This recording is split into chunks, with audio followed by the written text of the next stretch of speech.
Olá, professor. Meu nome é Rafael Amorim e meu amigo Rafael Matos iremos apresentar o tema tensão, compressão e cisalhamento para a matéria de resistência dos materiais.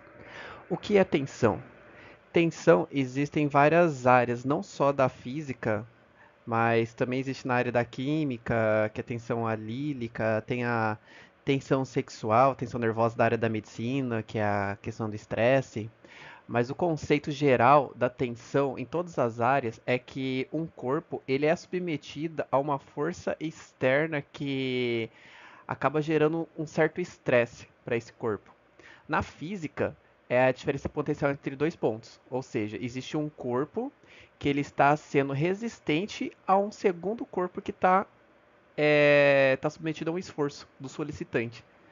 A gente tem aqui um exemplo bem básico da aplicação dessa tensão. Podemos ver aqui nesse exemplo prático que temos um maquinário na qual está fixo no maquinário essa, vamos supor que é um cabo de aço aqui com um objeto de massa X que está sendo puxado para baixo pela força da gravidade. Esse perímetro do cabo e da corrente está sendo exercido o que a gente chama de tensão, porque existe uma força normal que está segurando isso aqui para cima e esse corpo está exercendo a tensão. Então esse fenômeno aqui, vou até desenhar aqui, tem essa massa que tem a massa X, ele está exercendo um esforço solicitante a esse cabo que acontece esse fenômeno de tensão.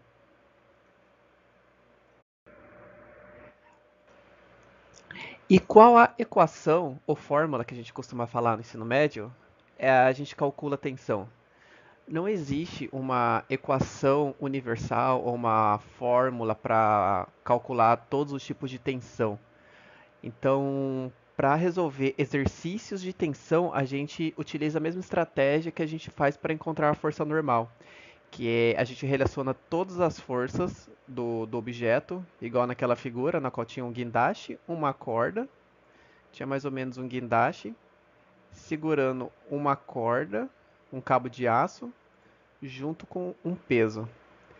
Então, a gente pega todas as forças que estão envolvidas para a gente calcular a tensão. E a gente utiliza com base na segunda lei de Newton, que a gente vai relembrar agora os pontos principais para calcular a tensão. Esses são os pontos pertinentes da teoria da segunda lei de Newton que a gente vai utilizar para calcular a tensão. Uma delas é, se aplicarmos uma força sobre um objeto, ele produzirá um movimento em que a aceleração é proporcional à massa. Ou seja, força igual a massa vezes aceleração, ou aceleração, se a gente for fazer o joguinho de leve e trás, a aceleração vai ser igual a força dividido pela massa. E a força resultante é uma grandeza vetorial, portanto ela possui módulo, direção e sentido. Isso é extremamente importante, vetores, que a gente aprendeu no começo, porque muitas vezes a gente precisa, antes de resolver o cálculo, a gente precisa transcrever todas as forças e a posição, às vezes a maneira com que o exercício é elaborado, ele pode mudar totalmente a maneira ou a estratégia que a gente precisa elaborar para conseguir resolver a equação. A gente tem aqui mais para frente um exemplo de um cálculo para a gente fazer. Aplicação matemática da tensão. Uma caixa com 2 quilos de extrato de pepino está a ser puxada ao longo de uma mesa sem atrito por uma corda de um ângulo de tangente não, ângulo de 60 graus, tal como se pode ver ao lado. A tensão na corda faz com que a caixa deslize na mesa para a direita com uma aceleração de 3 metros por segundo quadrado. Qual a tensão? Temos aqui, gente, umas análises bem legais para se fazer. Primeiro, a gente tem aqui a força da gravidade, que puxa essa caixa para baixo. Todos somos sujeitos, qualquer fenômeno aqui é sujeito à força da gravidade. Temos a normal, que ela vai para cima. E temos aqui essa corda, que aqui está sendo feita uma tensão tem uma pessoa, um bonequinho, puxando essa corda num ângulo de 60 graus e a massa desse objeto ele é de 2 quilos. Então a gente já tem bastante informação aqui. E ele está puxando a 3 metros por segundo ao quadrado. Qual é o primeiro passo? Ah, outra análise legal para se fazer. Essa 60 graus aqui, isso é muito legal a importância dos vetores, porque se a gente estivesse puxando para cá com uma corda, um cabo de aço, a força e todo o resultado seria totalmente diferente. Então, o ângulo na qual está sendo puxado é muito importante. É por isso que é legal a gente fazer essa análise do módulo, direção e o sentido dos fenômenos, principalmente quando a gente vai aplicar a segunda lei de Newton para resolver uma atividade que é até simples dessa daqui. Qual que é o primeiro passo? Primeiro a gente desenha o diagrama. O diagrama já está desenhadinho aqui, só para contextualizar. Esse ponto preto, ele simboliza a nossa caixinha, certo? Temos aqui a força normal, como eu mostrei antes. A força da gravidade, que é para baixo. A nossa corda, ou nosso cabo de aço, que tem valor X, a gente não sabe, está sendo puxado num ângulo de 60 graus.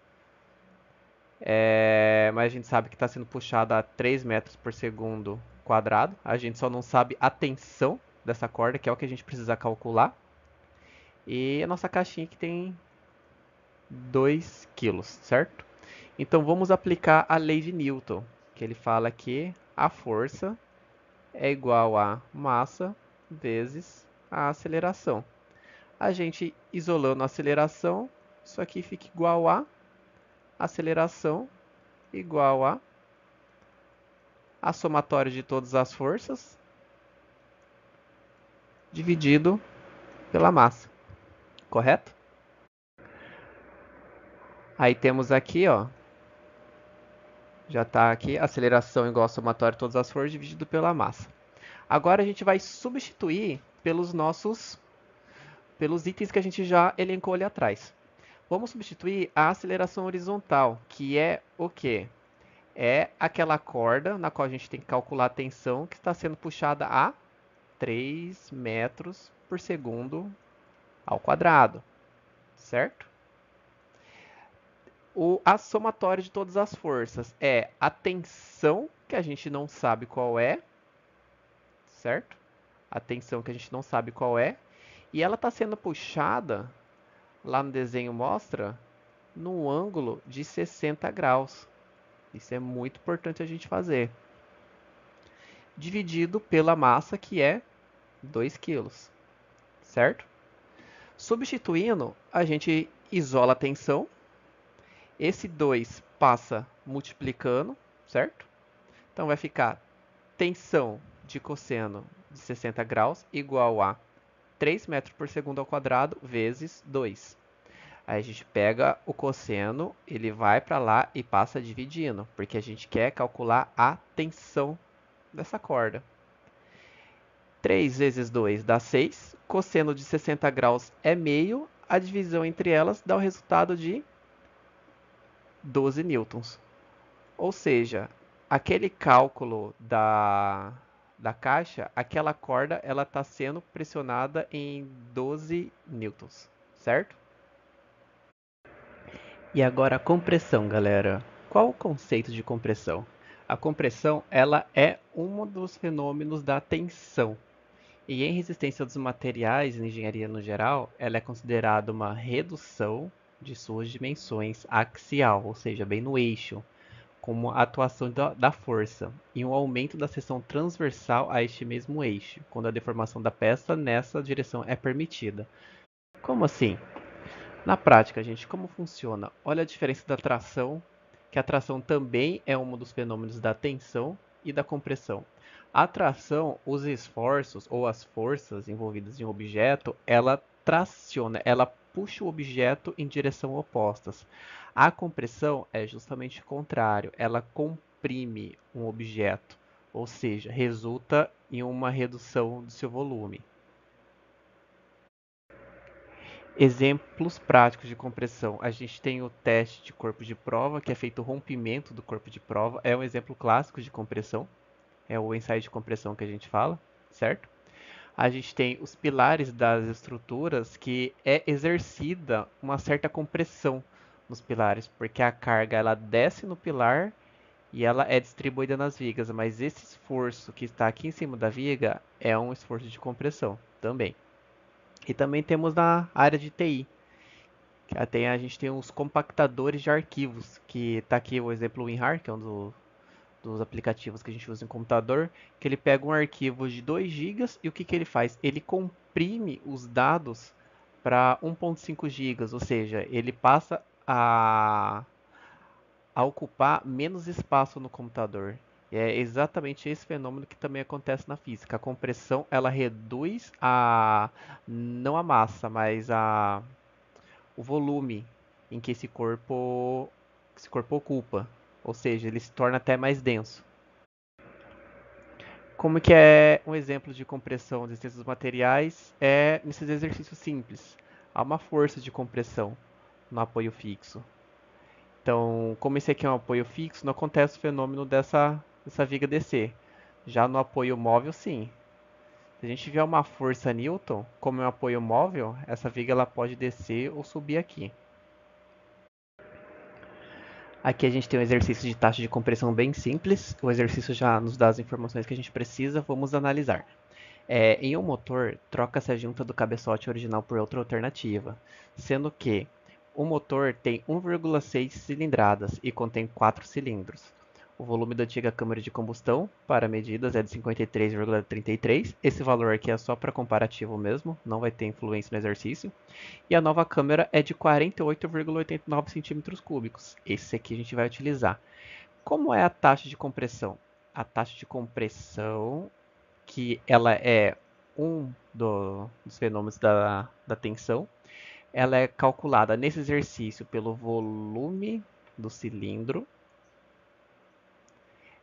mais o volume da nova câmara, que a gente já tem essa informação aqui, dividido novamente pelo volume da câmara, que é esse resultado aqui de novo, certo? Mas esse volume do cilindro, como que a gente faz o cálculo? Primeiro, a gente vai colocar as informações aqui. O cilindro, ele tem, vamos colocar aqui, cilindro igual a 1,6 litros.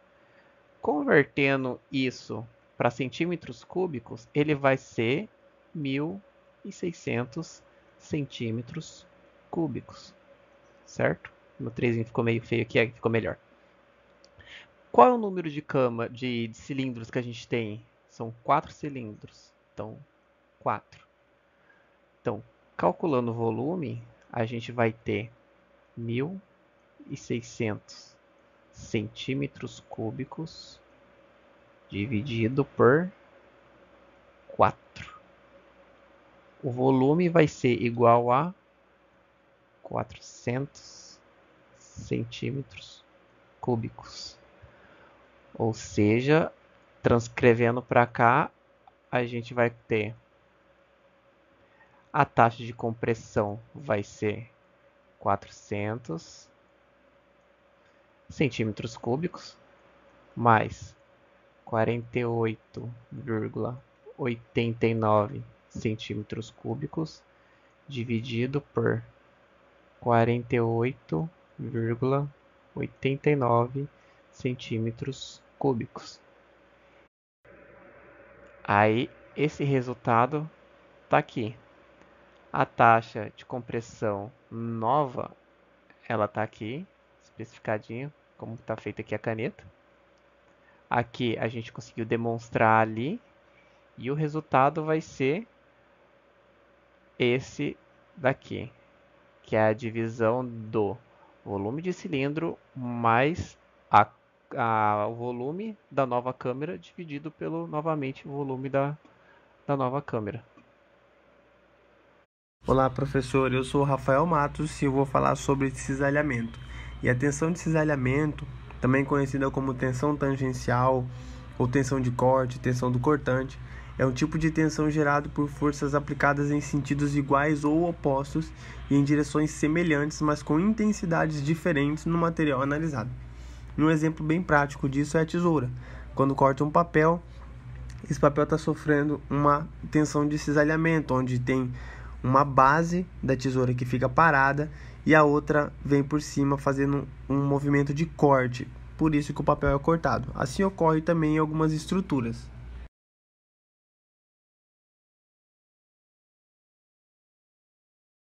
Tensões de cisalhamento na flexão. Nessa viga em balanço, a gente consegue reparar duas coisas: as tensões normais e as tensões de cisalhamento. Embaixo do gráfico tem também o momento e o cortante, o gráfico do cortante. A diferença entre as tensões normais e de cisalhamento é que as normais elas estão tendo forças aplicadas na diagonal, e a do cisalhamento são forças em direções verticais, só que em sentidos opostos. Essa é a principal diferença, como foi dito ali no exemplo da tesoura. Outros alguns exemplos de vigas de madeira, onde algumas são simplesmente empilhadas, podendo a tábua deslizar uma em relação à outra. No segundo exemplo, também temos madeiras coladas, que liberam tensões horizontais por causa dessa tendência de deslizamento. E as peças únicas, que é o terceiro exemplo. Essas apresentam algumas rachaduras, como eu deixei mais um exemplo prático no canto inferior do lado direito. Essa aqui é a fórmula para calcular a tensão de cisalhamento. Eu vou mostrar mais detalhadamente no próximo slide com mais um exemplo prático. Esse exemplo aqui é uma viga com seção transversal retangular. Vale dizer que para essa viga, a tensão de cisalhamento varia parabolicamente com a altura e a tensão de cisalhamento máxima ocorre ao longo do eixo neutro. É uma viga feita de madeira que está sujeita a uma força de cisalhamento interna de 3 kN. A alternativa A pede a tensão de cisalhamento no ponto P. Então, vamos resolver. Para descobrir a tensão de cisalhamento no ponto P, primeiro calculamos o momento de inércia da área da seção transversal em torno do eixo neutro. Logo, 1 sobre 12 multiplicado pela base vezes a altura ao cubo, chegamos ao resultado de 16,28 vezes 10 elevado a sexta milímetros elevado à quarta. Agora precisamos saber o momento estático da área em relação à linha neutra, que chegamos no valor de 18,75 vezes 10 elevado à quarta milímetros cúbicos. Feito isso, nós aplicamos a fórmula de cisalhamento, que é a força de cisalhamento interna resultante multiplicado pelo momento estático que achamos ali em cima, dividido pelo momento de inércia que também calculamos logo acima, multiplicado pela largura da área da seção transversal do elemento. Fazendo essa conta, nós chegamos então na tensão de cisalhamento do elemento P, equivale a 0,346 megapascal. A alternativa B pede a tensão de cisalhamento máxima da viga. Para fazer isso, o momento estático calculado é no centro da viga, não no ponto P que ele deu no primeiro exercício. Então, usando o momento estático no centro da viga, nos dá um resultado de 19,53 vezes 10 elevado à quarta milímetros cúbicos. Então, aplicando a fórmula de cisalhamento máximo, vamos chegar em 0,360 megapascal.